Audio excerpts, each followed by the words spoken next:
Week 4 brought us beyond the midway point of the season, and the playoff picture is starting to get serious now.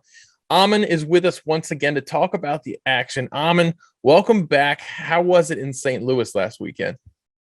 Thank you, Nate. It was phenomenal. The games on Saturday were great. Being a part of the premium broadcast was amazing. Unfortunately, Sunday got rained out, but it was nice. My first time out there in St. Louis, so it was a good first experience. How did you like the community out there? Did you get to talk to many of the folks?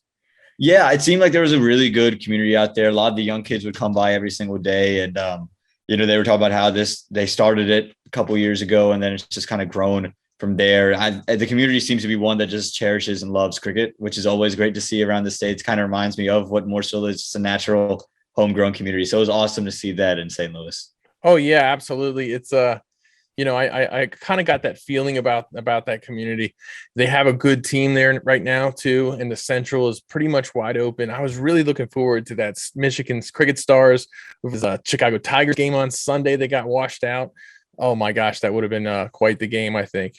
Yeah, it would have been phenomenal to see that game happen. Again, we lost 2 games due to rain, and as soon as it started raining, it just never stopped. You were hoping that we'd have the flip of the draft day show, where 0% chance turned into 100% chance of rain.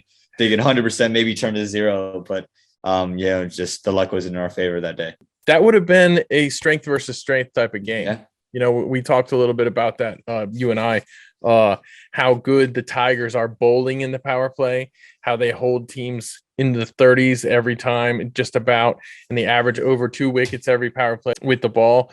And meanwhile, the Stars have never lost 2 wickets all season in the power play and average about, I think, 52 runs per power play. So that's a great start they get themselves off to. Obviously, the strength of that team is in their batting, and their top order really comes through. Speaking of good performances and whatnot, let's talk a little bit about who performed all around the league this past weekend. We'll start with some of the great performances from Saturday. Yeah. First of all, you were there for this one. Calvin Savage, 23 runs from 11, not out, 4 wickets from 4 overs, yielding 9 runs in the Tigers' loss to St. Louis. What about that? Oh, he was phenomenal. I mean, when he came into bat, it wasn't an easy pitch to get acclimated to right away. And he came in and just, again, lit it up, hit a couple of monster strokes down the ground. And then with the ball, was just really phenomenal. It was at a point where it looked like St. Louis was going to cruise to a victory, and he goes in and takes 3 wickets in an over. And you're just like, he takes, some of the biggest wickets of the match, taking Luke Schofield, taking everybody in that St. Louis lineup. I mean, unfortunately for him, he just couldn't get across the line, but it was a phenomenal performance to watch up close and in person from Calvin Savage. He regularly has the bowling efforts, and then, scoring at about 200 every game. It's phenomenal. Then we talked a little bit about Mustache Magic, Luke Schofield there, scoring 65 runs in that game to beat the Tigers. A fantastic batting effort from him. Yeah, it was, again, like I said earlier, it's a wicket that wasn't easy to bat on. He just was very positive, understood the ground. I think he had that home field advantage, played there a long time, and kind of understood what he needed to do. And I know he wanted to see his team over the line, but he just played outstanding innings, and it was really fun to watch. And on the other side, Karen Kumar batted very well in that game, in that loss, 71 runs from 59. Playing, it's got to be really great for him. I heard Josh Descombe talk about this. It's got to be great for him being able to play his own way. He doesn't have to be everything for that team right now. Yeah, I think, last year with the catchers was kind of just him and no one else. And this year he's kind of really come up across the league. Someone not a lot of people were talking about as we entered 2022, and all throughout the year, he scored 50 after 50, and just another, again, 71 from 59, showed the shots all over the ground. I think for him to, again, release some of that pressure of being the only bat in the middle, I think it was really good for him. Yeah, and he's always been a really good player, so it's great to see him with some support around him. Let's move on to the West. Zohaib Ahmad, 70 runs from 55 balls in SoCal's win over Hollywood. Ravi Timpawala, 53 runs from 32 balls in Hollywood's loss to the Lashings in that same game. Adnan Haroon, 4 overs, 21 runs, 4 wickets for Dallas as they defeated Houston, defending just 122. But that was a shocker, wasn't it? Oh my God. I remember Brian and Berthier on the call saying there's no way Houston loses it from here. And that once Ashley Nurse went down, then you said this game is really something. I think it was a real gutsy decision to bring the leg spinner in for the last over. Bert Cockley was ready to go and ready to go out there and bowl his death spell, but they went with the hot hand, went with the leg spinner, and it proved to be the right trick. So it was really phenomenal and a real head scratcher that game. Then moving on in a loss to Michigan, Muhammad Wakas and Pankaj Kampli. You're much better at pronouncing his name than I am. They had a 103-run partnership in their loss to Michigan. They were pretty much the bright spot of that game, but that was a heck of a partnership. Wakas with 63 from 37, blistering rate there, and Copley 51 from 34. You were there to see that one. The Stars kind of already put the game out of reach for the most part, but that had to feel good for the Blasters going into next week.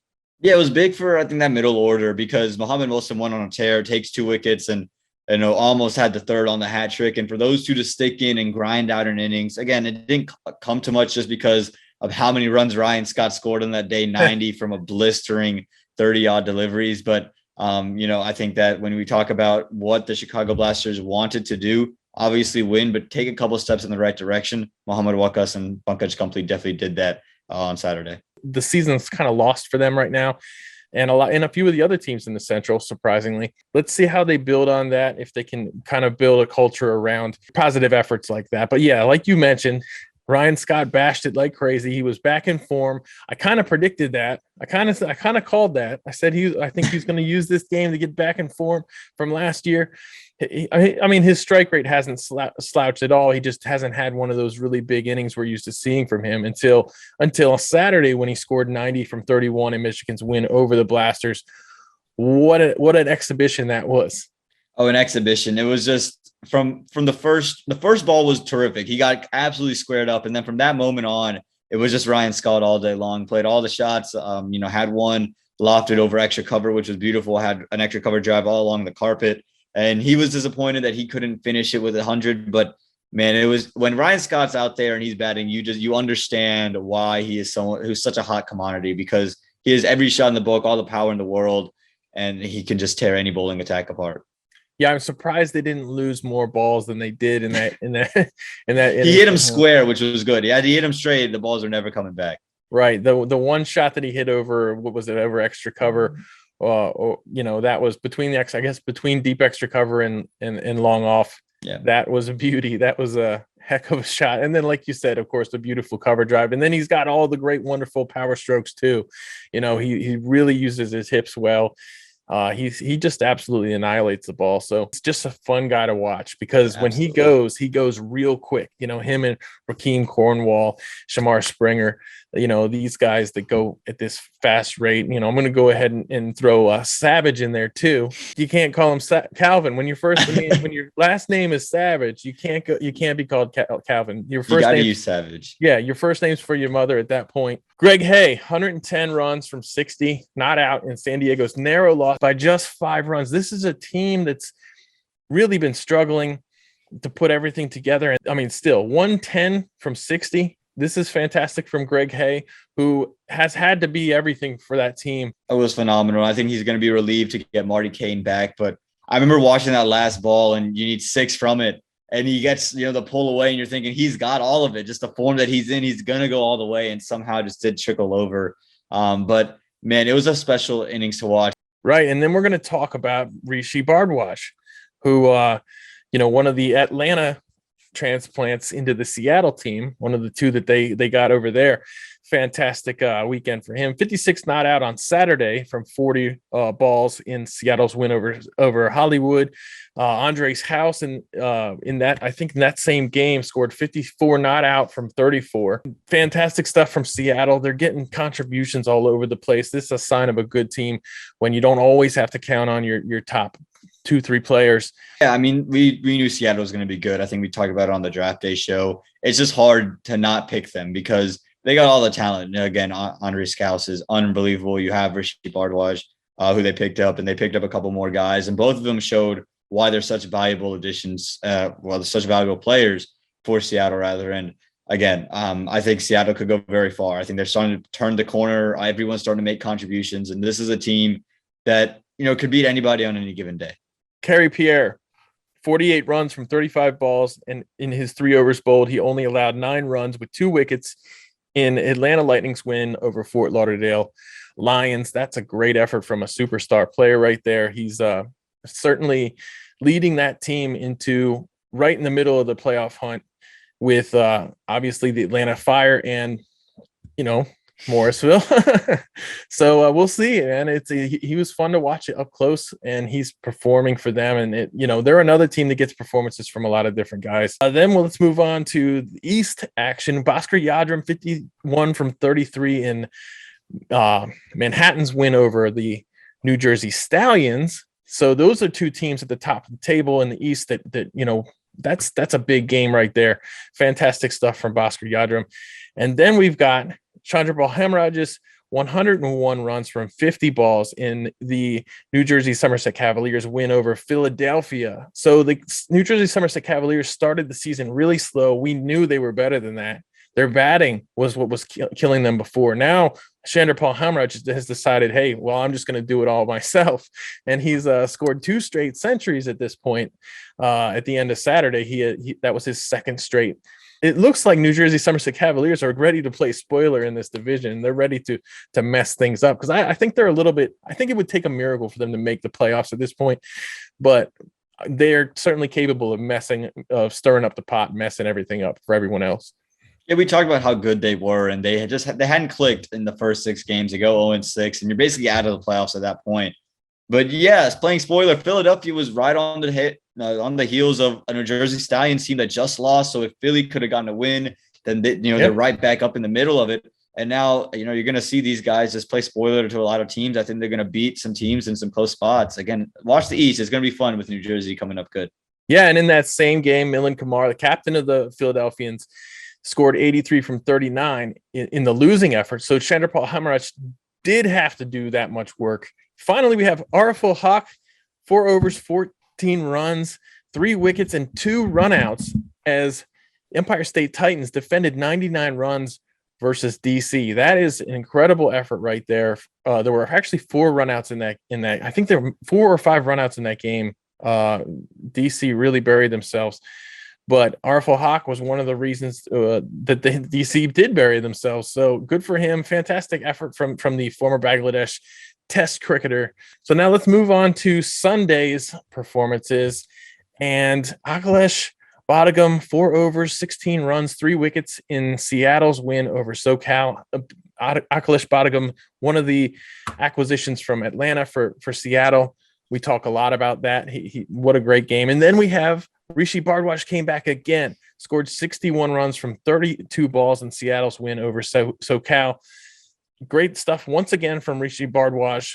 Andres House was fantastic all weekend too. Moved into second place in the Pacific Conference batting totals.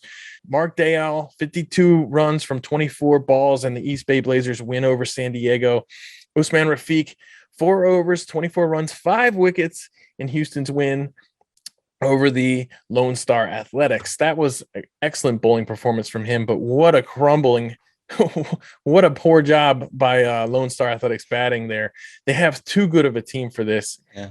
It's sad to see both of those teams struggling so much when they did so well last year. Hopefully they keep their composure. They do the necessary things to build for next year. They give some of their younger guys more chances.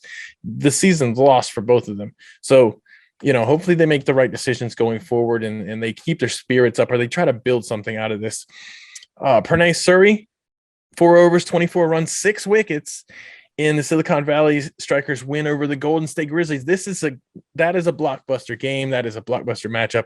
And you have Pranay Suri, who last year stood tall for them, one of the better domestic players in the league.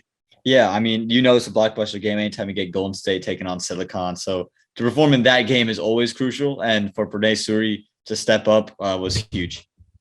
Yeah, great stuff from him. We're used to seeing that type of effort from him, but 6 wickets, that is more than just a contribution. That is a dominance. Zahid Zakil, in the same game, the opening batter from Afghanistan, used to actually be a translator for the U.S. Army in Afghanistan, came over here, obviously for obvious reasons, and scored 72 runs from 41 balls in Silicon Valley's win over in the same game where Pranay Suri took 6 wickets. That's fantastic breakout performance from Zahid Zakil. just a great guy, nice, quiet, just goes about his business. It's nice to see him break through on a team like that. They they just got depth coming out their ears, don't they? Yeah, they have so much talent. Umukjan's one of the rare games where he doesn't really fire. Well, don't worry about it. Zayed's got you because he's going to score 72 and you still have Shehan to come behind you. So, I mean, they have so much depth, and to add to that depth with a guy like Zahid is special. And that takes us to probably the most impressive feat from the weekend, which was the hat trick in Seattle's win over Hollywood.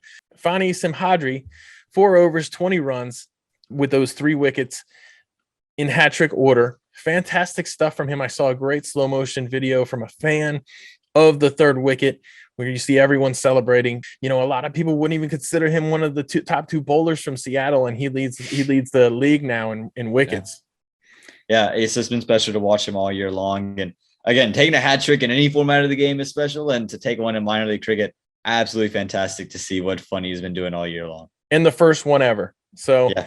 There you go. Waleed Karamullah, 3.4 overs, 19 runs, 4 wickets in the New Jersey Somerset Cavaliers victory over Manhattan on Sunday. Rohit Dutchan was 2 overs, 9 runs, 5 wickets in just 2 overs. The man bowled 12 balls and 5 of them were wickets for Orlando. And somehow they lost that game to Fort Lauderdale. When they lost it, they had 7 wickets in hand at the end. I can't imagine how they did it, but let's focus on the good part. Yeah, or in the final over too, which is impressive. Death bowling was unreal from Rohit Dutchan. Finally, JaVale Glenn keeps up his form from last week. 53 runs from 34 balls in the win over Orlando. He continues his hot form. We weren't talking about him before the last couple of weeks. And now he's a guy we're going to look at. We're going to see how he's doing every week. We're going to add him to the list of the guys that we want to check on and see how they're doing. And this means the South is getting a lot more competitive. You know, the South is, last season there was a knock that the South was the worst division. This year, this season, I don't think the South is the worst division. You know, I mean, we don't want there to be a worse division, but great stuff. Great performances from all these wonderful cricketers this week. Those are your top performers of the week. So earlier I mentioned that we're at the midway point of the season. In baseball, that means the All-Star break. My Orioles, my favorite team, are 46-46 at the All-Star break. This is the best they've been in a really long time. They're hot. They've won 11 of the last 13 games. Enough about baseball. We're at the All-Star break with baseball. For cricket, there's really not been enough games to determine who's an all-star. There are some teams that have only played 5 games, or even fewer, and there's some teams that have played as many as 9.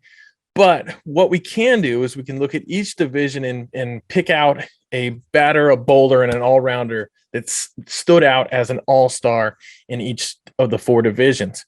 So that's what we're going to do today. You and I have been talking about this, and we prepared this. So we're going to have a little bit of fun. Aaman, do you want to go first, or you want me to go first? How about you take it off, Nate? All right, cool. I'll start with the East. And my batter choice, this one wasn't really that hard. Chandrapal Hemraj. He scored 317 runs, 2 centuries back-to-back. He goes into the All-Star break on fire. Fantastic stuff from him, scoring at a crazy rate too. Then I'm going to have to pick for my all-rounder. I'm going to have to pick Araful Haq from the Empire State Titans. He scored 167 runs at a strike rate of 165, and he leads the Atlantic in wickets with 15 wickets at a 7.0 economy. I'm putting him as the all-rounder, even though he leads the division in wickets. And the reason I'm doing that is because Bhaskar Yadram was a little bit more economical. So I'm picking him as the bowler for the East from the Manhattan Yorkers, 14 wickets at a 6.04 economy.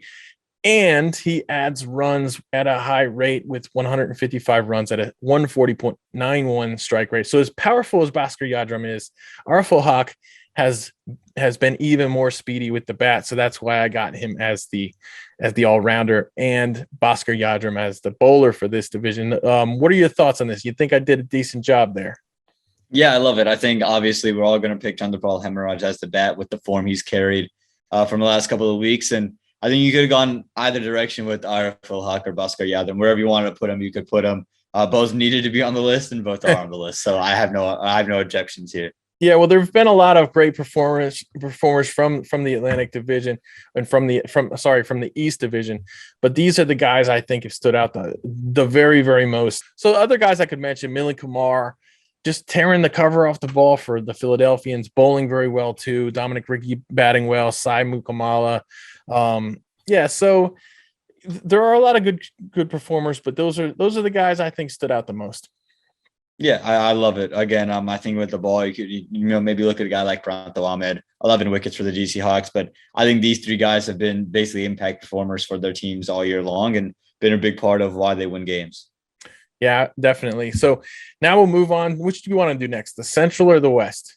So we'll go out west. Since we did the East, we'll go to the West. And in the West, I don't think there's any question, like in the East, who has it with the bat. It's Shehan Jayasuriya, who is just on a tear. I mean, absolutely on a tear. Back-to-back centuries, similar to Chandrapala Hemorrhage, scoring 494 runs throughout the year already. So he, I think, obviously fills that batting role. He's been unbelievable with an average of 82 in his 8 matches. So, I mean, there's really no debate here to me, at least, who gets the batting card. With the ball, I'm going to go with Funny Simhadri. Again, I don't think there's any debate here either. Most wickets, just took a hat trick for the Seattle Thunderbolts, and he's been absolutely phenomenal with his 20 wickets in 8 innings at an economy of just 6.3. So he's not letting anybody, hit him either. And then in the all-rounding spot, I'm going to go Mark Dayal, the big hitter from the East Bay Blazers, 10 wickets through his innings and then 305 runs in his 9 innings. So he comes in, he smashes it around and then can change it with the ball as well. So I think to me, those are the 3 guys out west that really stood out. Yeah, looking at Shehan Jayasuriya, that strike rate of 163.58 is amazing when you're talking about how Morgan Hill played last year versus how it's playing this year. So of course you're going to have more runs. It's playing better for batters this year, but he's still leaving everyone in the dust. You got Andres House, who is number 2 in runs in the West, 344 runs, 68.8 average at a strike rate of 140.41. That's phenomenal contributions there. And then obviously Greg Hay batting well, Umuk Chan batting well, David White playing extremely well for the East Bay Blazers.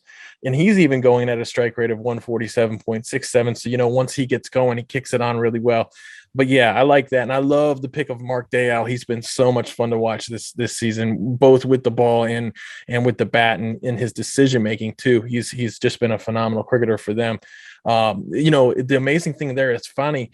You mentioned, leads the league now in wickets. Earlier, I think we said a lot of people don't even consider him one of the top 2 bowlers on Seattle's team, and he's leading the league in wickets. He's bowling those middle overs, and he's taking wickets in the middle overs.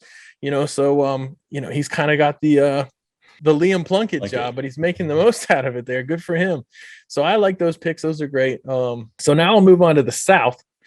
Since there's no real order for this, we're trying to make this the longest plane trip ever.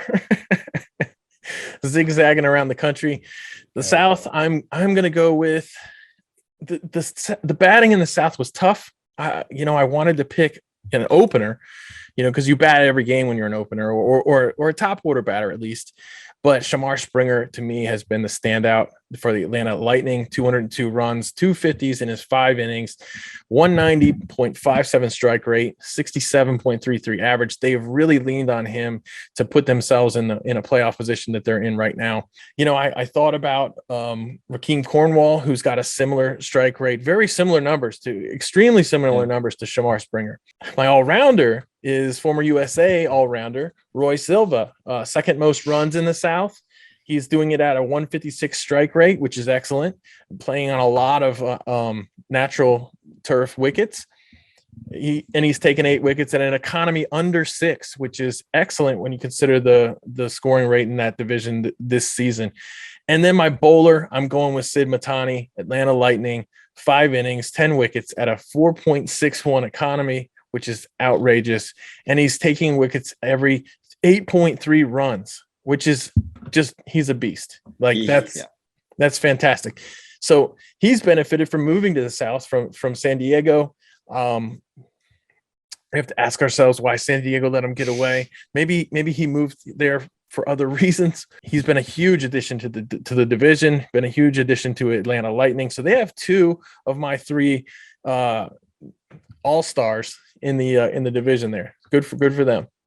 Yeah, I mean, I love the pick. Shamar Springer as the bat. Again, he's played 5 matches, scoring .202. Everyone above him on the list. Again, he's only fourth in the South, and everyone above him has at least played 7 matches, and they've only scored at most 40 runs more than he has. So you're talking about 2 more matches and 40 runs, and he's averaging 67. So I think clear cut as the bat that goes down there to the midway point. And then, I think Roy Silva, he's just been on a tear. Fort Lauderdale hasn't had the best of years. They're starting to pick things up, but every single game you see Roy Silva with some kind of impact, whether it's ball, whether it's bat. Usually it's both, and then the field will probably pull something out of his hat too. So, I mean, it's special to see what those guys, especially what he does down there in the South. And again, Sid Mathani, 10 wickets in 5 matches. It's really special to see what he does. Again, the guys ahead of him have all played more matches and has taken 1 or 2 more wickets. So he's the guy that is really the standout in the South with the ball.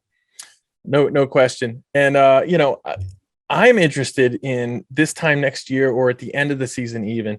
Are we going to be talking more about Javale Glenn as the standout batter? Yeah. Just the way the streak he's gotten himself on right now. That's going to be fun to see. So, and also, our Morrisville Raptors down here haven't played many games. They've not played the last 2 weeks. So, of course, their players aren't going to show up on this, but a lot of great players there. So we'll see. At the end of the season, let's just do a whole all-star team. Let's do it. Awesome. So that brings us to the Central. Aaman, why don't you give us the Central? Yeah, in the Central, the bat for me is going to be at a Lone Star. It's going to be Shehan Janagir. I think he's had a great year with the bat, 283 runs in 6 innings, averaging 47. He's been spectacular.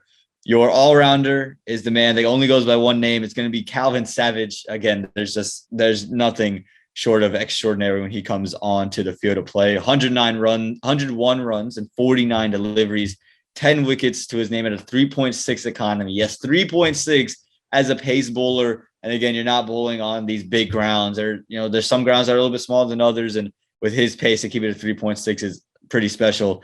And then with the ball, we're going to turn to the USA left arm orthodox. You're going to go Nashla Shkenjige, 12 wickets in 7 innings with an economy of 5. Again, he's just special. I mean, we see it every time with bat, ball, and in the field. And then with the ball, he's been absolute magic for him. Anytime he comes into bowl, he's been great. So those are my 3 on the Central.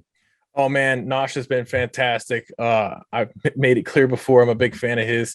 Strike rate this year, batting too, 136.59.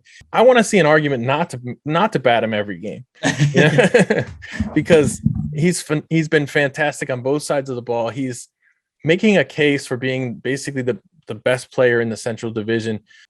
Like you said, Shehan Jahangir, only one failure, I guess, of an innings, and he scored 12 runs in that. So is he at least, he scored over 40 every time and double digits every time.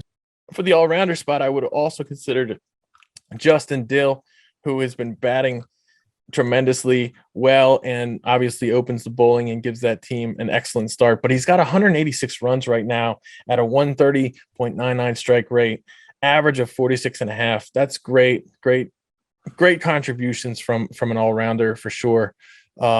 But yeah, I think you nailed it there. There's so many good players in this division. This is a fun division to talk about. We haven't even talked about Ryan Scott since the start, but but like Ryan Scott looks like he's now on his way to being in the conversation for best player in this division as well, best batter in this division after last week's innings. Fantastic, spectacular innings. This was a lot of fun. That was our all-star selection. So basically what we selected 12 different guys from the league. That's 12 guys out of about 500. That's it's hard to do that. So we've just left a whole lot of people out. And at the end of the season, I think we should do an all-star team in each division.